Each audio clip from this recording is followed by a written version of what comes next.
Shri Bhurtruhari Mehtabji, Honorable MP, with whom I had the fortune of being his colleague in 16th Lok Sabha from 2014 to 2019. Ambassador Lalit Mansingh, former Foreign Secretary, Sri Sanjeev Kumar Mishra, Principal Secretary, Odia Language, Literature and Culture Department, Professor Patita Pawan Mishra, Chairman, One Asia Foundation, Professor Upendra Padi, Chairman, 3rd ICICH, Sri Manoranjan Pandaji, Assistant Professor, IMS and Convener, 3rd ICICH.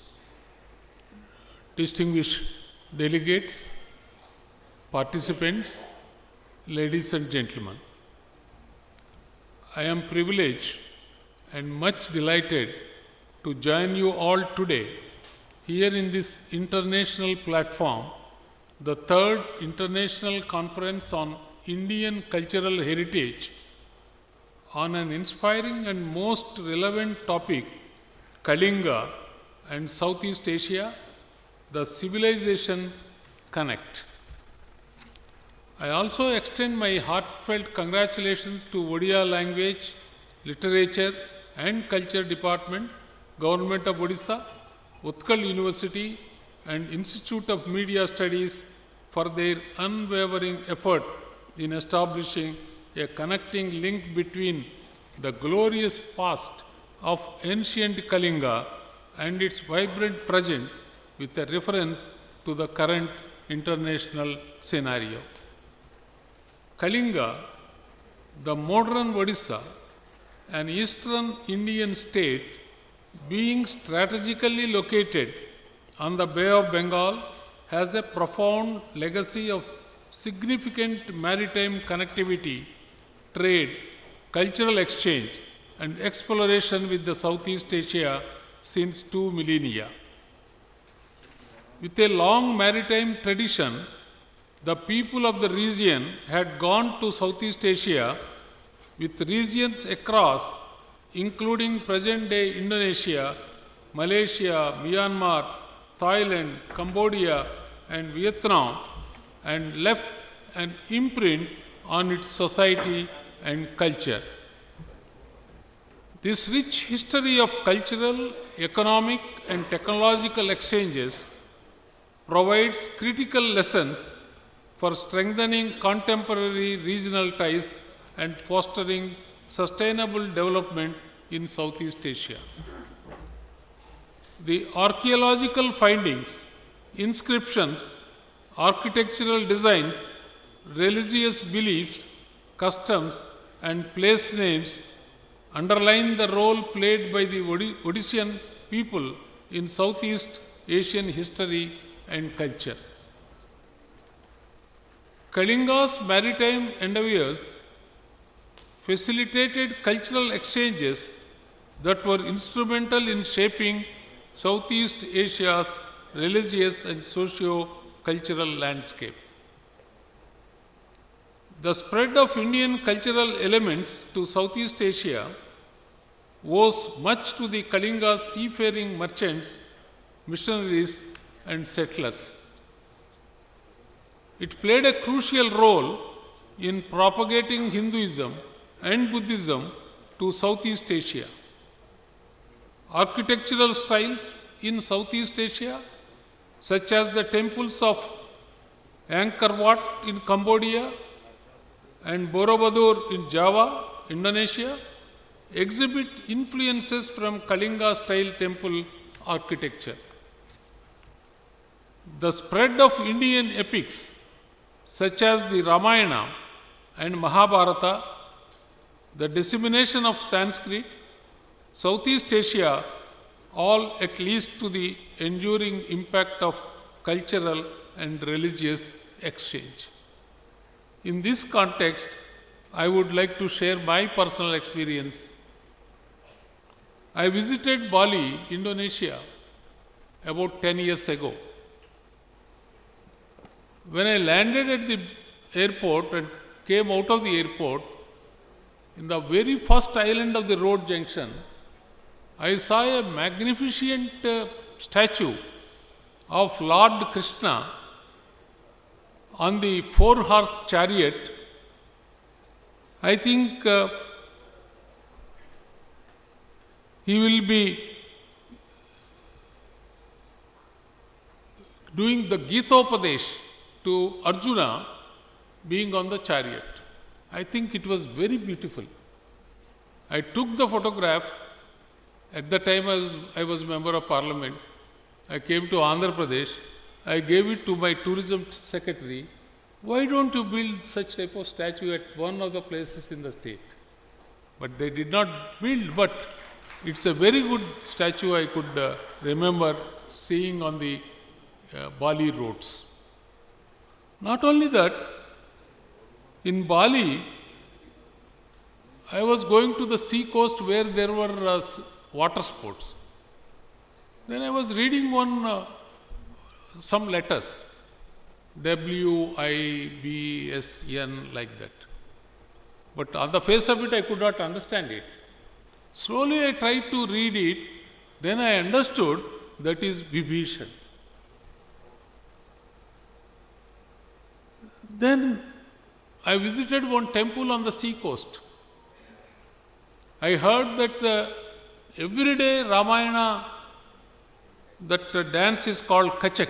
Kachak dance is being performed in that temple premises. But we don't have Ramayana, Mahabharata being played every day in India. But in Bali, the Ramayana is being played in that Kachak dance in that particular temple. After seeing all this, I think Indonesia is the place who are preserving the cultural heritage of us in true spirit.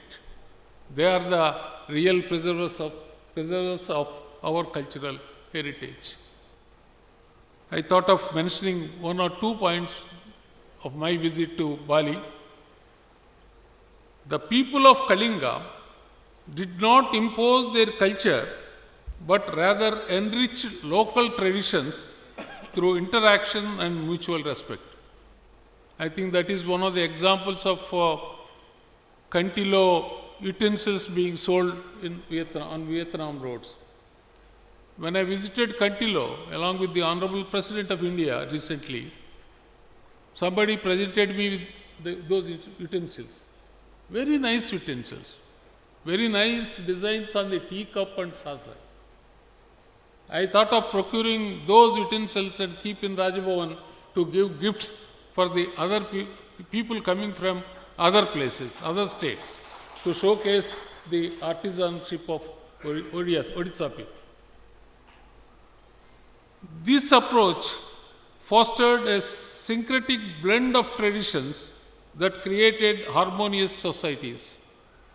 Festivals such as Indonesia's Nyepi and Cambodia's Chum Ben share similarities with Indian traditions, reflecting the deep-rooted connections forged through maritime networks. When I came to Odisha, I heard about Bali Yatra festival being organized in Cuttack. I was wondering what is the connect between Bali and Odisha.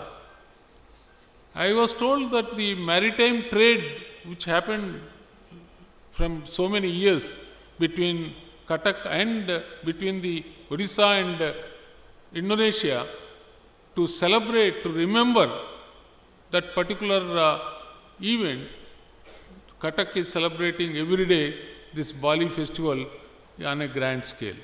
I think I will be having the opportunity to look forward to participate in the next Bali festival.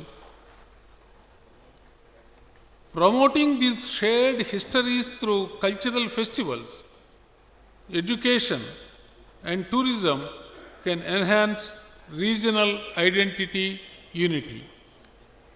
In the modern context, Kalingan maritime heritage and network offers valuable lessons for addressing various challenges faced by the nations in the region. Enhancing port infrastructure, streamlining customs procedures, and investing in green shipping technologies are critical for reviving the spirit of ancient maritime trade in contemporary forms. Digital connectivity, cultural exchange programs, and academic collaborations can also help Southeast Asia foster a knowledge-driven economy. Collaborative initiatives such as joint archaeological projects, cultural exchange programs, and the establishment of a shared heritage fund can strengthen ties among Southeast nations and India. Historical studies, archaeological research, and the documentation of oral traditions can uncover new sites into the region's shared past. These findings should be integrated into school curricula to foster a sense of regional pride and identify among young generations. The maritime heritage of Odisha offers a timeless lesson in connectivity, cultural exchange, and sustainability. For Southeast Asia, this legacy serves as a beacon for fostering regional integration, addressing environmental challenges, and enhancing global influence. By drawing from the rich history of Odisha maritime networks, Southeast Asia can build a future rooted in shared heritage, mutual respect, and collective progress. The lessons of the past are not merely historical artifacts, but are vibrant blueprints for navigating the complexities of the modern world. I am sure all the speakers, panelists, and participants from various participant countries had meaningful discussions and fruitful outcomes. I am confident that the ideas shared here would lead to positive change and strengthen our collective efforts to revive the ancient maritime heritage in the contemporary world. Thank you. Vande Utkala Janani. Jai Hind.